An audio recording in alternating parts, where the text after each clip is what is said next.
이춘석 의원이 사임한 법사위원장 자리에 당내 초강성으로 분류되는 이 사람을 내정했습니다. 들어보시죠.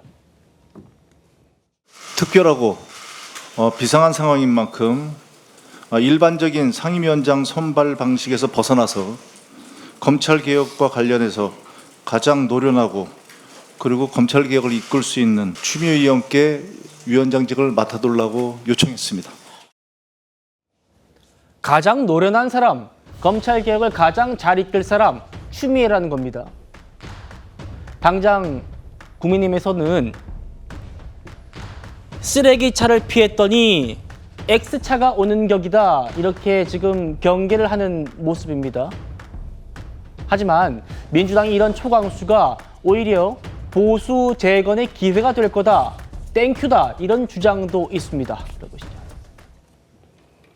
정청래 대표가 보수의 구원자가 될 수도 있겠다는 추미애 구원자 이후로 다시 메시아가 나타났다. 오늘 보니까 법사위원장 자리를 이제 야당에 양보를 하기는커녕 또 거꾸로 갔어요. 추미애 의원이. 그래서 저는 와, 정청래 대표 한 명도 땡큐인데 두 분이 동시에 이렇게 되니까 이게 보수가 재건할 수 있는 좋은 기회가 아니냐. 사실은 정말 극단적인 분들이죠. 그러니까 저는 정청래 대표 체제가 벌써 이재명 대통령과 각을 세우면서 분열의 시초가 저는 이미 시작됐다라고 봅니다. 이현정 의원님, 네. 22대 국회 전반기 국회의장 경선 때 그렇죠. 친명계 의원들이 추미애는 너무 강성이다, 이 자칫 사고 친다, 그래가지고 우원식 의장을 밀었던 걸로 전 들었거든요. 그런데 사실상 국회에 두 번째로 힘센 자리라는 법사위원장이 지금 추미애 의원 앉히겠다는 거 어떻게 좀 받아들이십니까? 추미애 의원이 아마 6선이시죠. 국회의장급이신데 의장급이 지금 이제 상임위원장을 맡았습니다. 사실은 뭐 하방을 한 거나 마찬가지인데요. 본인의 어떤 몸집을 낮춰서 법사위원장을 했는데 그만큼 이제 법사위원회가 이번에 이제 검찰개혁이라든지 이런 것 때문에 뭐 굉장히 중요하다라고 이제 이야기를 했는데요. 저는 여당이 착각하는 게 있습니다. 강하면 강할수록 사실은 부러지기 쉽습니다. 자, 그게 우리가 역대 다 봐왔거든요. 추미애 의원의 정치 역정을 보면 예전에 당대표 시절에 당시에 이제 댓글 사건이, 네이버 댓글 사건이 있었지 않습니까? 그 문제를 굉장히 강하게 지적을 해서 밝혀내야 된다. 네. 그런데 결국 어떻게 됐습니까? 김경수 경남지사가 당시에 드루킹 사건이 그 사건을 발단으로 인해서 결국 이제 불거졌습니다. 자, 거기에 또 이 법무부 장관 시절에 윤석열 당시 검찰총장에 대한 징계 문제를 굉장히 강하게 푸시를 하다가 결국은 윤석열 전 총장만 사실은 대선 후보급으로 만들어줬어요. 그 이전에도 보면 예전에 노무현 대통령 탄핵 당시에도 본인이 민주당에 남아서 탄핵을 주도했던 적이 있습니다. 자, 그때도 어떤 기억들이 계속 남아 있는 것이고, 그러니까 항상 추미애 의원의 제가 정치 역정을 쭉 지켜보면 굉장히 강한 이미지다라고 하는데 그 강함이라는 게 정치에서는 강함이 유능함은 아니거든요. 그러니까 어떤 시점에는 사실은 실용적이어야 되고 또 유연해야 되고 라는 것이 실제로 성과가 내야 되는데 강한 것이 항상 좋은 성과를 내는 건 아닙니다. 항상 강한 것이 오히려 더 역효과 나는 경우가 꽤 많았어요. 부러질 수 있다고 하죠. 저는 그래서 지금 여당에서 저렇게 하는 게 오히려 이럴 때일수록 한 템포 쉬어가면서 좀 더 예를 들어서 야당을 끌어들이고 뭔가 이게 개혁을 만들어내는 국민적 동의를 만들어야 되는데 글쎄요. 앞으로 이제 이 법사위원회에 되어가는 모습이 뭐 상상이 되는데 이게 좋은 카든지 아닌 카든지는 아마 좀 더 지켜봐야 되지 않나 싶습니다. 알겠습니다. 추미애는 보수의 땡큐다. 보수 진영에서는 추미애 의원을 심지어 뭐 보수의 어머니다 이렇게 부르는 분들도 있더군요. 뭐 김경수 드루킹 사건도 그렇고, 법무장관 시절에는 윤석열 당시 검찰총장을 강하게 푸시해서 되려 대선 주자급으로 키워줬다, 이런 얘기도 나왔죠. 그만큼 야당과는 정말 앙숙이었습니다. 다시 보시죠. 아들 수사건하고 관련이 있는 거 아닙니까? 차관으로 발령난 게.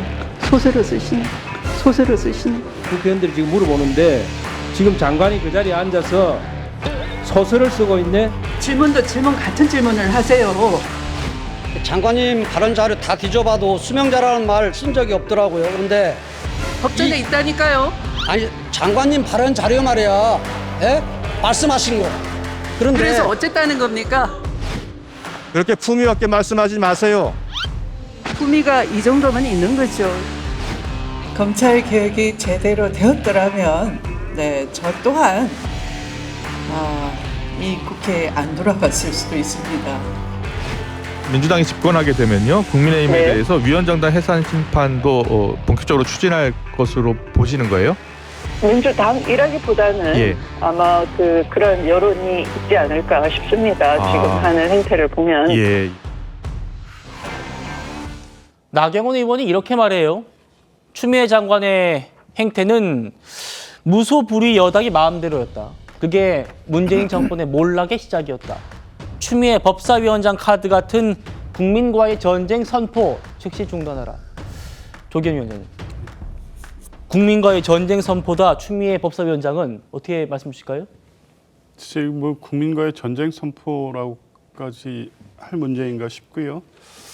보수의 땡큐, 글쎄요. 국민의힘에서 기대하시는 대로 그렇게 이루어질까 싶습니다. 그러니까 특별한 시기에는 특별한 역할을 해야 될 사람이 그 자리에 가야 되는 겁니다.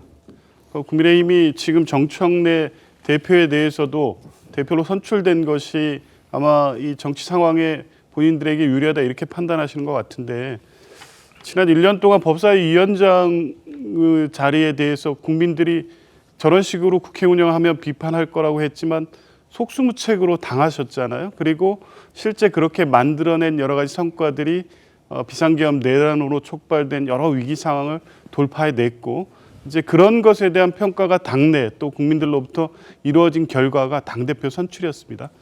추미애 법사위원장도 마찬가지라고 마찬가지 경우가 될 거로 봅니다. 지금까지 계속 미뤄져 왔던 검찰 개혁을 완수해야 된다는 책임이 이 새로운 법사위원장에 있다고 한다면 네. 그 과제를 수행하는 데 있어서는 다소 거침없이 가야 되고 하는 것이 국민의 눈높이에 맞을 수 있고, 오히려 반대로 국민의힘이 그런 부분을 막아서는 것이 국민의 어떤 동의를 얻기 어려운 상황이 극명하게 법사위에서 드러날 가능성이 더 높습니다. 그런 장면에서 보면 어떤 정치적 스타일이 국민이 바라는 것과 달라서 그게 정치적 반사이익을 얻게 될 거라는 국민의힘의 기대는 실현될 가능성이 저는 높지 않다고 보고요.